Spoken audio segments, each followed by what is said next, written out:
आज हम इस वीडियो में इरेशनल नंबर को नंबर लाइन पर रिप्रेजेंट करना सीखेंगे कि कैसे एक इरेशनल नंबर को नंबर लाइन पर दिखाया जाता है। तो आइए कुछ हम इरेशनल नंबर पहले लिख लेते हैं।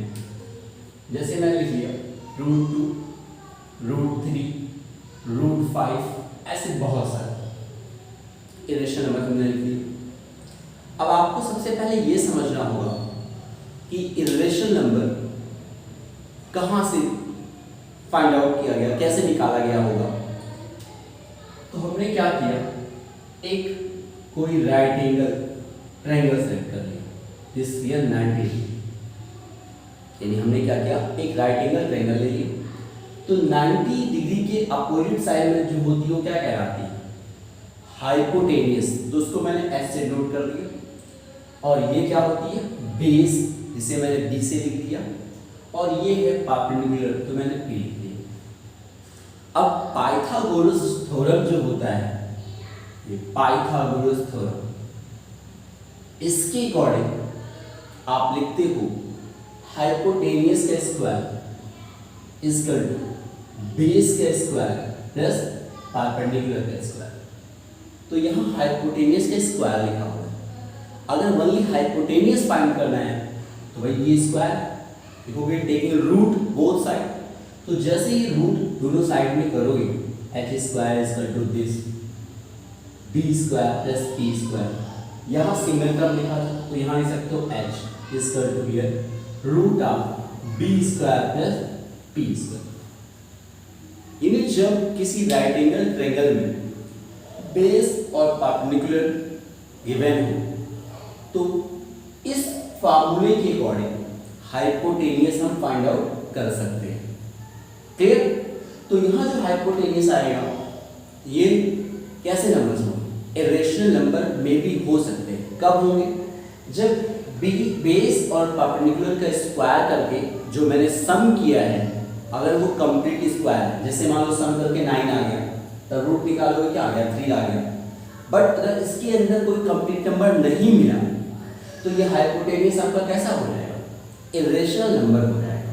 तो आप सबसे पहले दिमाग में ये बिठा लो कि इरेशनल नंबर फाइंड आउट कैसे किया गया। एक राइट एंगल ट्रायंगल में जब हाइपोटेनियस निकालना हो तो बेस और परपेंडिकुलर अगर गिवन है तो मैंने ये रूल फॉलो किया, तो उसमें कुछ ऐसी वैल्यूज मिली जो कंप्लीट स्क्वायर नहीं थी। जैसे कंप्लीट स्क्वायर 2 कंप्लीट स्क्वायर नहीं है, 3 कंप्लीट स्क्वायर नहीं है, 5 कंप्लीट स्क्वायर नहीं है। तो जब ऐसे नंबर्स मिले तो उन्हीं को हमने क्या कह दिया, इरेशनल नंबर।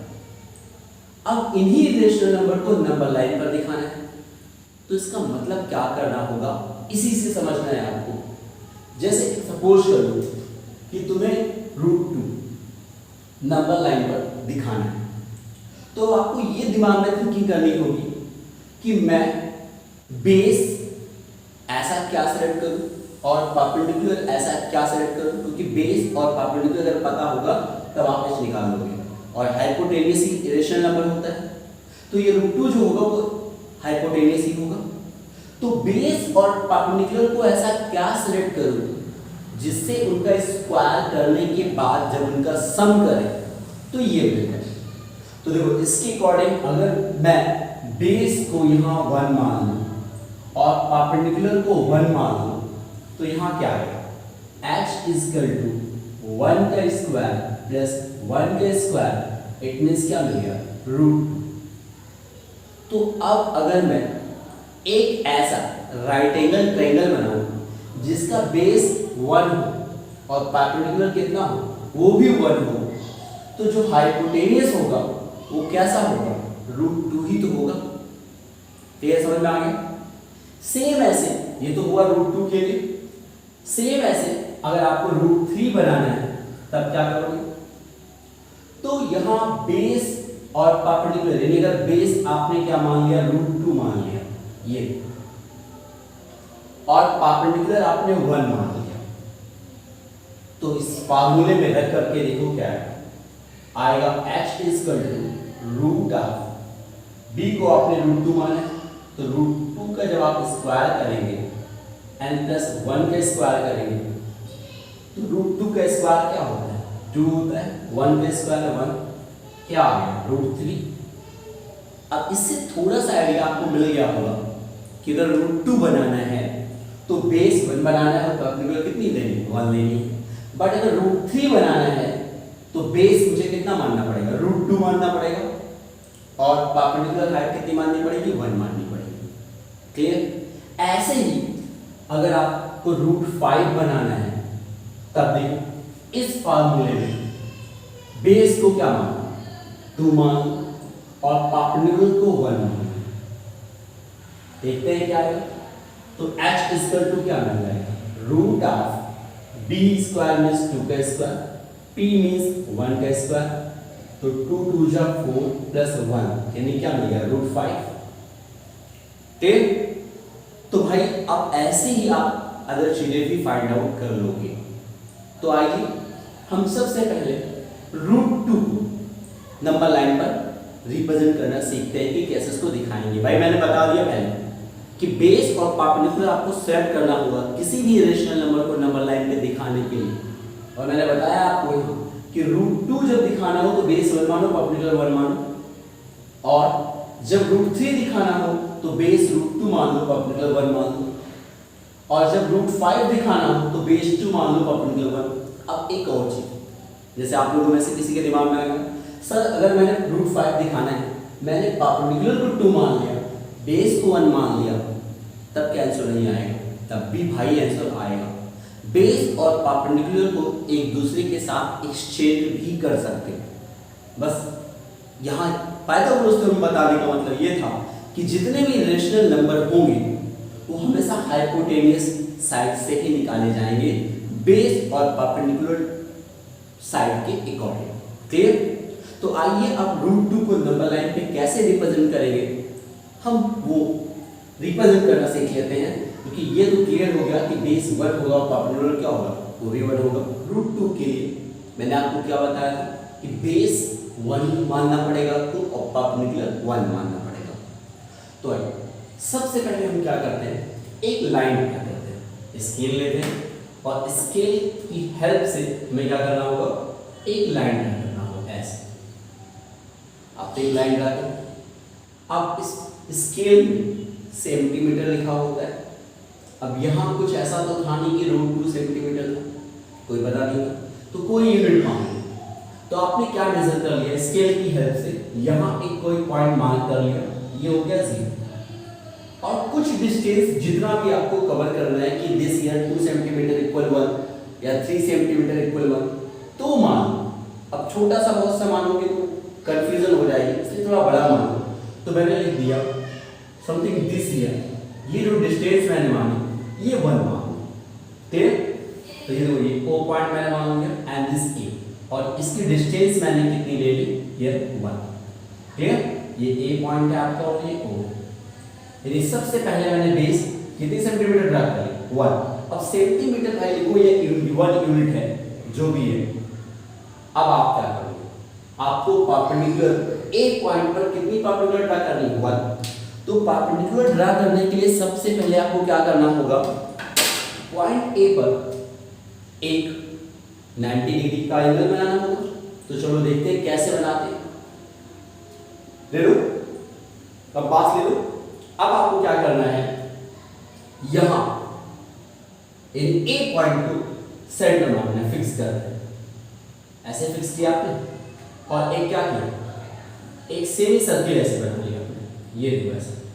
अब भाई ये फिक्स करना पड़ेगा आपको, और ये आपने क्या किया, एक सेमी सर्किल बना लिया, ये ऐसे एक सेमी सर्किल आपने बना लिया। क्लियर। अब याद है कि जो सेंटर है मेरा ये पॉइंट इस A पॉइंट पर होना चाहिए। जिस रेडियस से आपने ये बनाया है उस रेडियस को डिस्टर्ब नहीं करना है, जितना हो उतनी होनी चाहिए।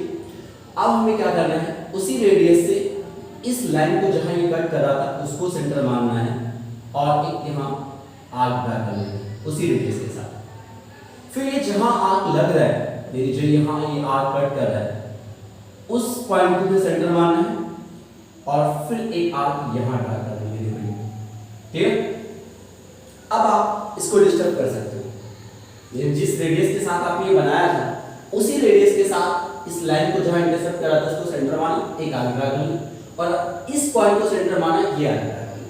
अब इसको मैंने कहा डिस्टर्ब कर सकते हो। अब क्या करोगे, 90 डिग्री में एक पॉइंट को बना रहा है, फिर इसे सेंटर मानोगे और यहां एक आर्क ड्रा कर दोगे। इस पॉइंट को आपने सेंटर माना और अब इस पॉइंट को एक सेंटर मानोगे, एक आर्क यहां ड्रा करोगे। तो दोनों एक दूसरे को कहीं ना कहीं क्या करेंगे, इंटरसेक्ट करेंगे। अब जहां भी वो इंटरसेक्ट कर रही है क्या करोगे, उस पॉइंट से इसको ज्वाइन कर लेंगे आपको। क्लियर? तो आइए उस पॉइंट को हम ज्वाइन करते हैं। देखो ये पॉइंट था जहां कट कर रहा था, एक पॉइंट से इसको ज्वाइन करना है तो स्केल की हेल्प से उसको डॉट डॉट से ऐसे ज्वाइन कर दो। क्लियर? ज्वाइन कर दिया। देखो ओ से ए कितना यूनिट था, 1 यूनिट था।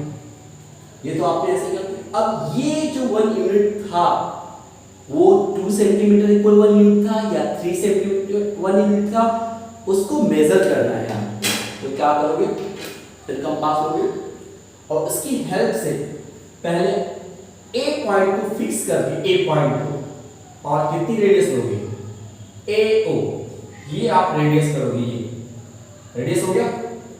अब उसी रेडियस के साथ A को सेंटर मानोगे और यहां एक आर्क ड्रा करोगे, क्योंकि ये कितना था, 1 सेंटीमीटर इक्वल था। अब बट एक चीज है भाई, AO लेना था आपको, AO, ये पॉइंट O है, ये आपने 1 मान रखा है ना, इसको लेना है और इसी लेंथ के साथ जो 1 सेंटीमीटर था ये आप करोगे तो भाई यहां कट करेगा, यहां ये। क्लियर? क्योंकि 1 सेंटीमीटर मुझे परपेंडिकुलर भी बनानी है, तो ये जो कट कर रहा है इसको मैंने मान लिया B पॉइंट। कौन सा पॉइंट माना, B। और ये भी क्या कितना हो गया, 1। तो 1 OA बेस हो गया और AB परपेंडिकुलर भी कितना हो गया, 1 हो गया। अब इन दोनों को ज्वाइन कर दो ऐसे। देखो ये पॉइंट है आपका A और ये पॉइंट का B, ये भी 1 हो गया, ये भी 1 हो गया और इन दोनों को क्या करोगे, ज्वाइन कर दो ऐसे। तो ये जो लाइन हुई ये क्या होगी, √2। समझ में आ गया? लेकिन अभी इस √2 को अपने नंबर लाइन पे नहीं दिखाया। नंबर लाइन मतलब इस लाइन पे मुझे दिखाना था ना भाई, मुझे इस लाइन पे आपको दिखाना था उसको, और अभी मैंने इस लाइन पर नहीं दिखाया। अभी तो बस √2 मैंने बस सिर्फ यहाँ दिखा दे कि ये दिस डिस्टेंस इज √2, यानी OB जो डिस्टेंस होगी वो क्या कहलाएगी, √2 कहलाएगी। तो फिर हम कंपास की हेल्प लेते हैं और हम क्या करते हैं, O पॉइंट को सेंटर मानते हैं। किस पॉइंट को, O पॉइंट को, और कितनी डिस्टेंस लेते हैं, OB डिस्टेंस, ये लेते हैं, ये OB डिस्टेंस मैंने कवर किया।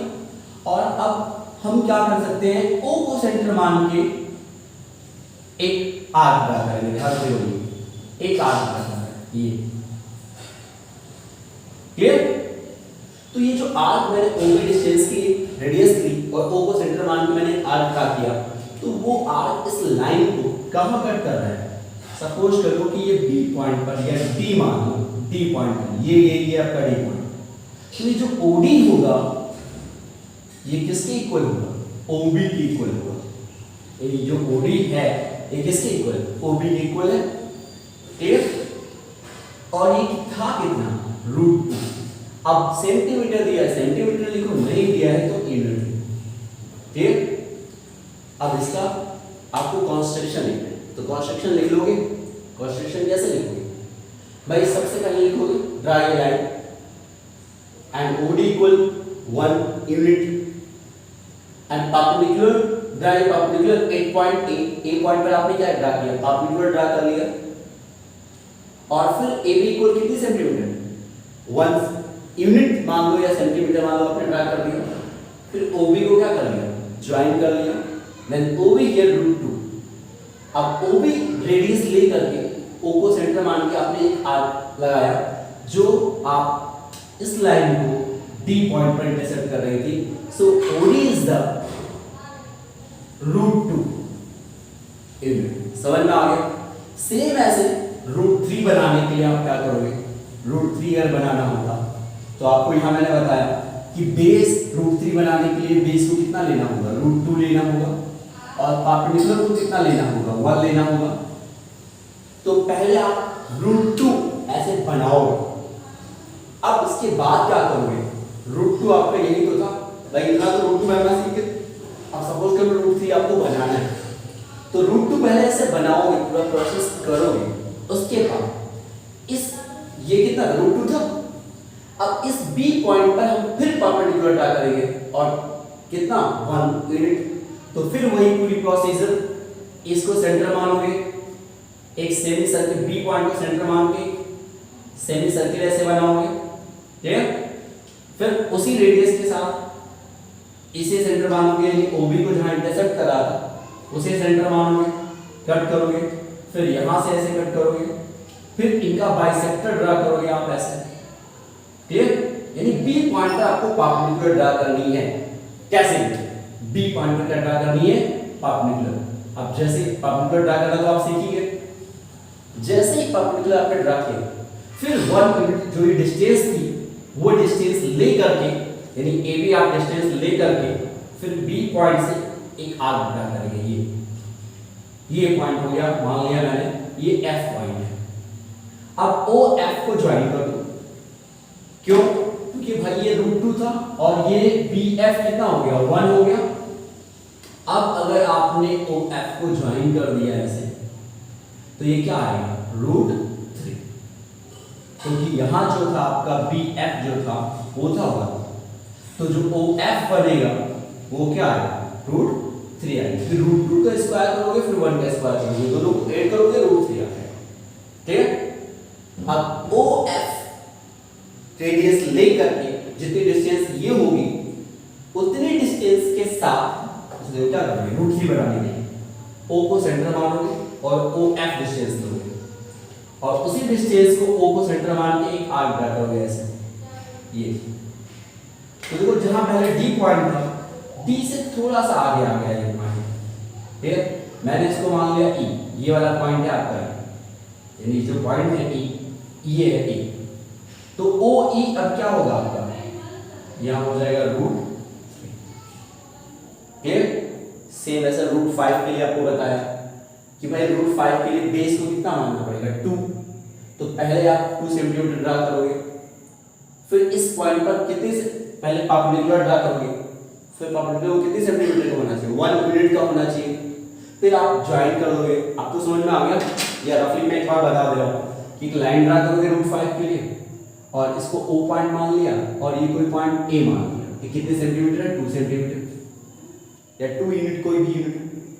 फिर इस पॉइंट पर आप परपेंडिकुलर ड्रा करोगे ऐसे डॉट डॉट के साथ, और ये हाइट कितनी होनी चाहिए 1 यूनिट, तो ये 2 था, इसका हाफ ले लो, सपोज कर लो कि ये 1 यूनिट है, इसको ज्वाइन कर दो, तो ये क्या बन जाएगा आपका √5। तो ऐसे ही सारे इरेशनल नंबर को नंबर लाइन पर पाइथागोरस थ्योरम की हेल्प से दिखाया जा सकता है। Okay students, so thank you students. अब जाके एक्सरसाइज आपकी 1.2 कंप्लीट हो।